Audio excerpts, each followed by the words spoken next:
Hi, my name is Rayshana Johnson, and I did my presentation on Nat Turner's Rebellion. Who is Nat Turner?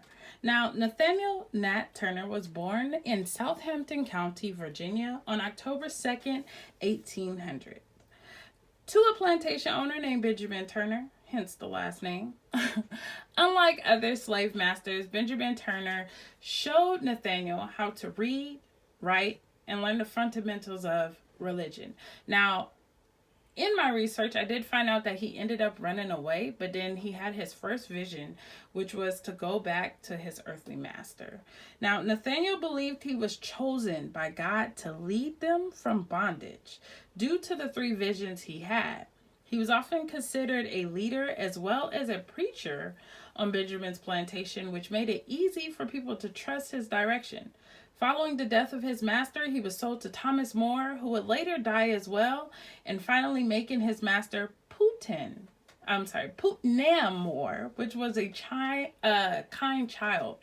But due to Thomas More passing, his widow ended up marrying Joseph Travis, and they ended up all moving into that household. Now, this is a map of what happened in Southampton County. So you can see right here, this was Nat Turner's cave. This is the Travis household where everything will start. They will make their way around.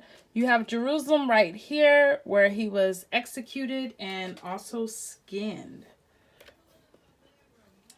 Revolution or rebellion.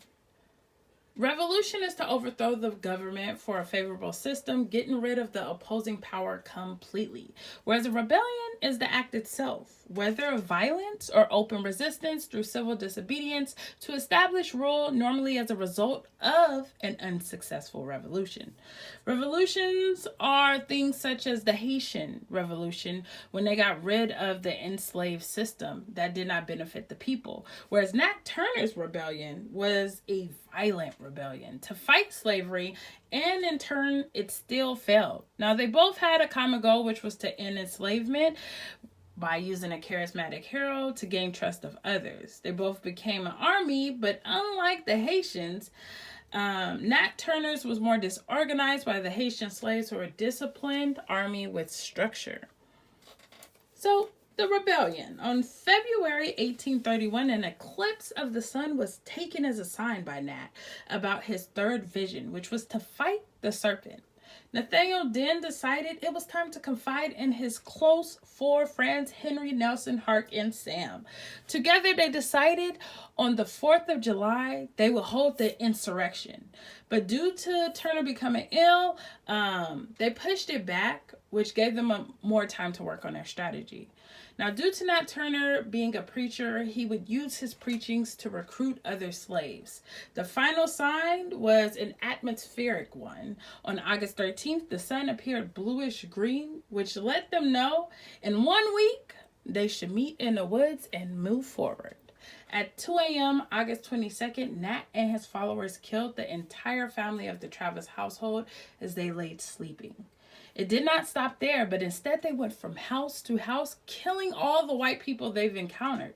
The force grew to more than 40 slaves, many on horseback, and lots of them securing arms as well. As disorganized as they were, they killed as many as 55 white people. It took until midday for the militia to catch up to Nat and his rebels, who ended up scattering. That night, they tried to continue their attack, but failed, and several more rebels were captured. The final fight was against the state and federal troops, where only one slave lost his life. Now, shockingly, many actually escaped, including Turner, who was stabbed during that fight. He successfully hid in a dismal swamp for about 6 weeks until his discovery on October 30th. His surrender was peaceful and was eventually hanged and skinned at Jerusalem, Virginia, with 16 of his fellow followers on November 11th, 1831. Before he died, Turner did a confession to a physician, who I later found out was also an attorney, named Thomas R. Gray, while in prison due to his capture. The state executed around 55 people due to the rebellion and reimbursed the slaveholders for their slaves. Slaveholders were so scared that close to 200 innocent slaves were murdered by white mobs, including slaves in North Carolina, which was too far to even have a connection. Laws ended up becoming stricter for Negroes, leading to the catalyst for the Civil War. Now, here is where you can find everything that I went over today. I also left the link right here, which talks about other revolutions and rebellions as well. And then you can see I got it from pbs.org or history.com. My name is Rayshana Johnson, and thank you for listening to the Nat Turner Rebellion.